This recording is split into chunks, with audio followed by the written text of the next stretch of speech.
Just one more quick update. I wanted to show you guys the front end. So here's the left side. It still needs the shock on. This one's got the shock on, but it still doesn't have the A-arm on. So I'm almost done with the front ends. As you can see here, here's the hub with the bad bearings. No play whatsoever. Moving around, no play.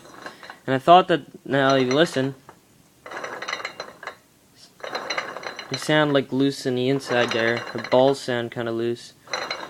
Well, what happened was a little bit of water got in here, and it caused the balls to rust out and stuff. They didn't really get damaged though, but they got rusty, and that's why it sounds kind of noisy. So I'll probably just put it back together and stuff, because there's many more things that are going to cost a lot more money than this and stuff and right now. So I'll just let that alone for now until I get the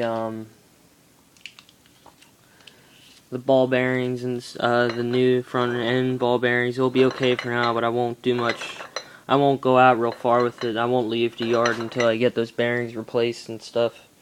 So that is going good. Everything else going good. I need to get some cotter pins for the those bolts there, since they're not lock bolts. I should have got some lock nuts and stuff. They're a lot better than those. But that's okay. I'll just stick with those. There's the rear. Like I said, it's still not put together. It's just sitting there. There's all the wiring. So I pretty much just made this video just to show you the front end parts here. And as you can see, got all the little grease feed things, grease nipple things, whatever it's called. These little tits that go on there. Oh, and one other thing, I still gotta finish that brake line. I couldn't get it off, so I have to figure out a way to get that off, but I left it on while I painted the frame in the front there. So, what the heck. But, oh well.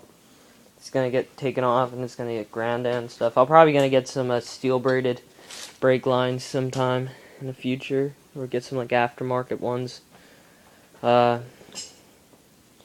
probably what my next purchase would be. I'm not exactly sure. I haven't really been getting many parts. I just been ordering little things like little nuts and bolts or parts and stuff, like certain size washers and stuff that are required for this quad.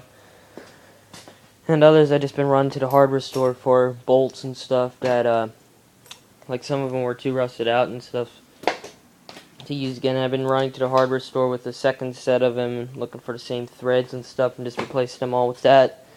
Because especially one other thing I noticed is all the bolts were like different, because for some reason original owner probably did a crappy job at repairing everything and probably lost all his original bolts and always, or they could have came loose and they got replaced with a second set that's not the right bolt. So yeah, still need that piston. I guess I gotta go look online for them. That's pretty much it. There's the exhaust. I wire brushed that down, and I'll get remounted on. And I just got it pretty much sitting there. See, just sitting down. This is mounted, like I said. So yeah, let me know what you guys think. I'm really loving this Warrior, and really, even though it wasn't cheap, I'm not exactly sure how much I spent on here. You know, it wasn't cheap. I can tell you one thing: a lot of the money also went into tools like this and stuff, and those little tools and stuff that come in handy. Actually, I can use to refurbish the parts and stuff, and like repair all the parts, repaint them and stuff. Also, if you guys want to know what type of paint I use, I just use usually Krylon, and I put on a little bit of primer ahead of time.